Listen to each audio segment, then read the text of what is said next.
donut? Anong flavor ng donut ang favorite nyo? Ako, graduated ako dyan. Oo nga. Ako rin bira na ako kumain ng donut. Pero itong donut na to ang talagang ayaw natin. Bakit? Kasi ang tawag sa kanya ay donut breakup. Hindi siya flavor. Siya po ay mga pangyayari sa isang relasyon. Siguro ito na ata yung uri ng donut na talagang no thanks. No thanks. Thank you Unless next. kailangan talaga. Oo, totoo. Pag minsan, tingnan natin kung ano to. Kasi paglilinaw lang mga kada, hindi itong totoong pagkain nga, yung pinag-usapan namin, kundi isang paghalin tulad sa pagkain na donut na kung saan, okay, on the outside, it's fine, but sa loob, empty inside. Diba? Parang ganon. At ngayong araw, para masama natin ng masusi at ang ating isipan at puso, ang theory na ito, makakasama po natin ngayon isang marital counselor na si Dr. Carlita De Gula na nandito ngayon. Good morning po and welcome to the show. Miss Diana. Good morning, Miss Pia. Good morning. Magandang umaga po sa ating mga kakada. So, dito po ako ngayon para sa ating Naku, si Tulungan Ma'am mo kami. Carlita pa talaga yung yung up to date sa mga Correct. Gen Z slang. Kaya ano mo ba ang ibig sabihin nitong donut breakup theory na ito? Nagsimula po yan noong taong 2012 nung nagkaroon po tayo ng palabas ng tinatawag po nating 5-year engagement. Kung saan nagkaroon po ng isang experiment or social experiment, yung tinatawag po nating stale donut. Yung mga tao pong pumili ng stale donut, at meron din po mga taong pumili na maghintay para po magkaroon ng bagong lutong donut. So yung mga naghintay po, yun po yung may mga self-control at tinatayang ang kanilang relasyon ay naging maganda po. Para din to yung yung marshmallow challenge. Oh. Na pag hindi kinain na isang bata yung marshmallow in 1 minute, dadagdagan ng isa pang marshmallow. Pero most of them, wala pang 30 seconds, kinain na yung marshmallow. Kinukuha na nila. Oo nga. So, pero mga bata to, ito dapat mga adults, 'di ba? So, anong connection po ng paghihintay for the fresh donut sa breakup? Tinatawag po itong self-control, yung dun po sa experiment na sinabi ko sa inyo kanina. Ito pong donut breakup, pinapopularize naman noong taong 2024 hanggang sa kasulukuyan po. Ang kinalaman po nito sa breakup ay dahil unti-unti nagkakaroon po ng mga maliliit na bagay. Kaya gagaya po na nasabi ni Miss Diana kanina, hindi ito about donut, kundi ito ay ayaw nating donut. No? So nagkakaroon po ng maliliit na bagay na nagiging sanhi po ng hiwalayan. So parang metaphoric gagamitin natin yung donut Apo.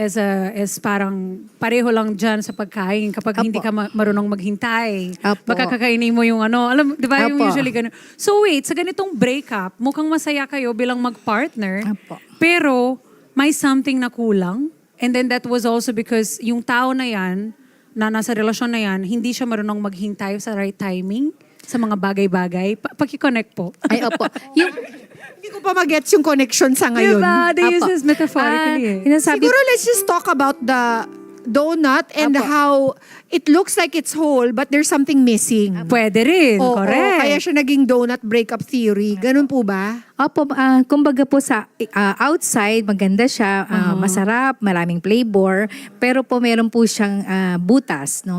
Ito po yung mga araw-araw na realidad ng natin, ng relasyon natin, na minsan nakakalimutan natin i-appreciate yung partner natin o yung mga nakapaligid po sa atin. Gayun din po yung mga pagsasabi ng o pagiging bukas ng komunikasyon natin sa kanila. Ito yung mga unti-unti po nagkakaroon ng lamat or butas sa ating relasyon na hanggang sa nagkaroon na po ng pagkapuno, no? Kumbaga, tinatawag nating last straw.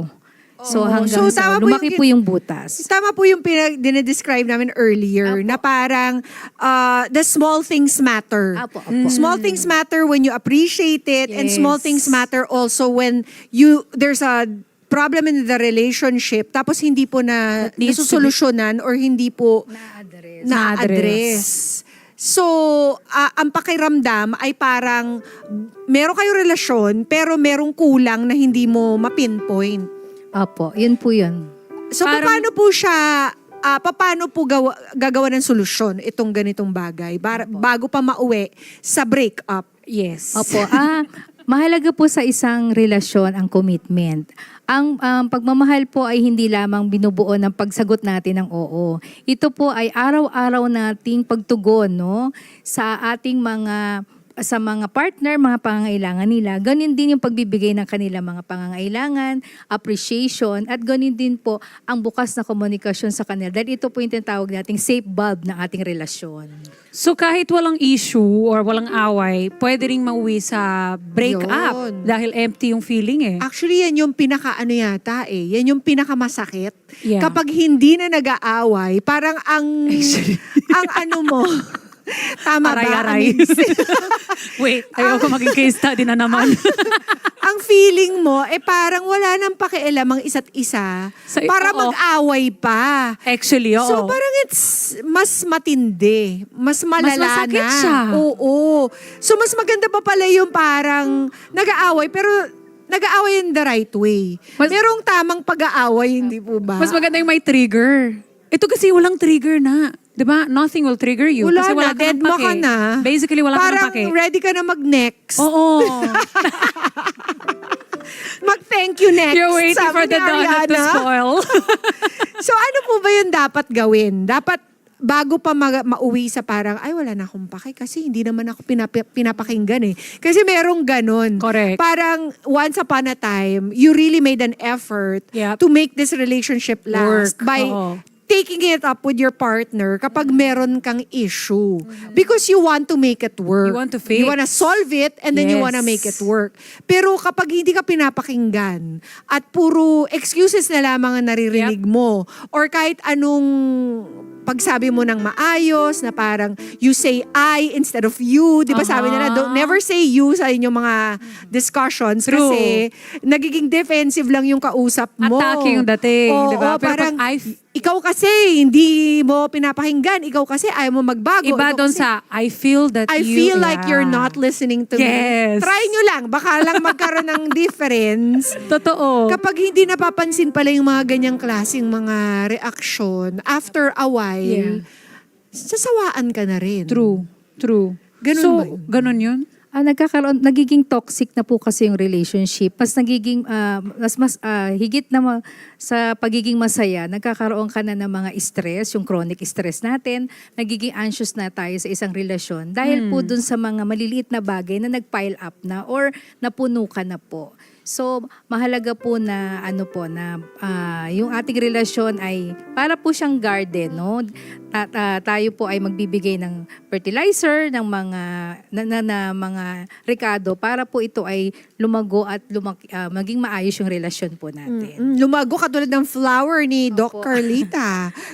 Pero ano po, for me, like, you really have to, it's a constant work in progress. It's a work in It progress. never ends. Never stops. Even when you get married. Totoo naman. They always say that. Pero ano naman masabi niyo sa mga hindi na masaya sa kanilang relasyon or sa boyfriend nila, girlfriend nila, pero nag-stay pa rin sila dahil sa masyado matagal or meron silang, maybe they build What do you things think together. about it? Kasi for me, Well, parang why waste your time if you're not happy? That's how I feel sometimes. Oo. And ako naman, Pero happiness is not just the only gauge, mga hindi kada. rin eh. Oo, kasi like sometimes na, paano pag iniwan ko at masisi ko naman yung sarili ko na, ay, masyado akong parang inip sa kung anong mangyayari next. Diba? Parang may mga ganun din ako. What I realize is, yes, you're wasting each other's time, maybe, but there's also always a lesson. There's always something na, and recurrent ha, kung hindi mo siya iiwan, or kung hindi mo natutunan yung lesson na yan, babalik sa'yo. Hindi, pero In different subjects. No? ano ngayon yung naiisip mo, parang yung redeeming value niya para to make you stay. Parang siguro. Diba? Yun yung magandang tanong eh. Kasi oo. parang, may kulang, pero matagal na kami together. But why do I stay?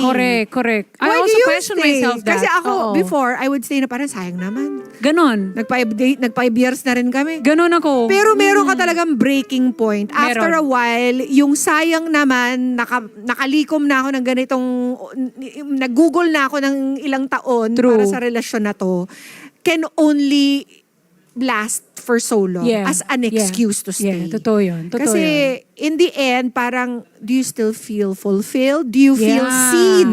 Do you feel heard? Yes. Binavalidate ba niya yung mga sinasabi mo sa kanya na issues about the relationship? At ginagawan ba niya to ng ng something to fix, di ba? o ng solusyon o ng paraan? Yun siguro yung mga importante, hindi lang a happiness game. Actually, I agree. 100%. And I question myself that from time to time din naman. Kasi nga, lahat naman din tayo, hindi naman tayo 100% happy all the time. Imposible. Correct. Mahirap talaga Oo. basihin lang dun dahil life is not all about happiness. And also, there are two sides. Kasi may mga ibang tao din na nakakalimutan sila maging grateful kung anong meron sila.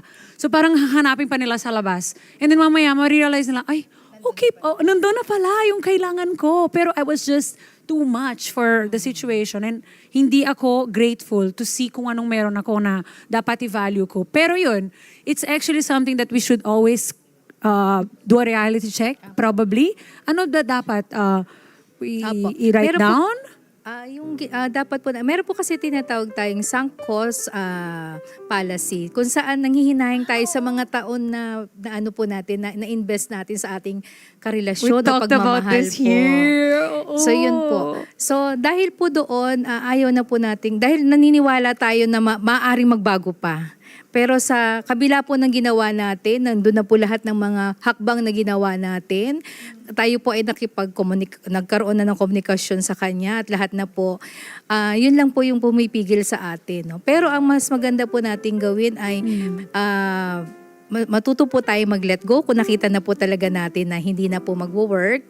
Pero bago po mag-work, syempre gagawin natin yung lahat ng paraan at para po hindi din tayo magsisi sa huli. Kagaya na nasabi mo, baka hanapin po sa iba pero nandoon na po pala sa relasyon Oo, nila. magsisi ka pa. Magkaroon ng tinatawag nating pagsisisi. Sa bagay po, lahat naman po ng ininvest natin, hindi siya nasasayang. Sapagkat ang lahat ng pagmamahal na ibinigay natin ay babalik din po sa atin. No? At marami po tayong lesson na matututunan doon sa ating mga pangyayari. Matuto po tayong mag-let go kung panahon na para tayo ay mag-let go. Mas mahalin natin ngayon ang ating sarili. Yung binigay nating pagmamahal sa ating karelasyon, ibigay po natin ito sa ating mga sarili. Ibigay natin po ito ng buong buo, no? Para pag nagkaroon po tayo ng bagong relasyon, dahil magkakaroon po tayo ng bagong biyaya sa buhay, ay buo at ganap na po tayo sa bagong relasyon na ito. Maraming Dagdag pa ako salamat. lang. Ay, go, We have Doc. to pray Doc for Amiga. it. Oo, we have to pray for it. Kasi it won't work din. Diba? Like really, like every time that you pray for it, parang bibigyan din ng answer si Lord sa'yo. Diba? It always comes. Always pray about everything. Kaya, Doc,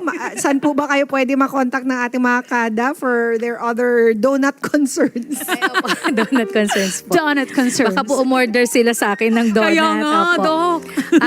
Maaari niyo po ako makontak sa aking FB page na Carlita Digula. Ganon din po sa aking numero 0928-664-9333.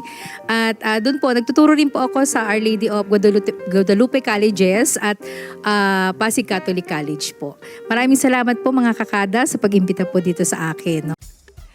Mga Kanet 25, this is Pia Guanyamago. For more Kada Umaga updates, please click the subscribe button and follow us on Net25 social media pages at Net25TV and at Net25 Entertainment Facebook page.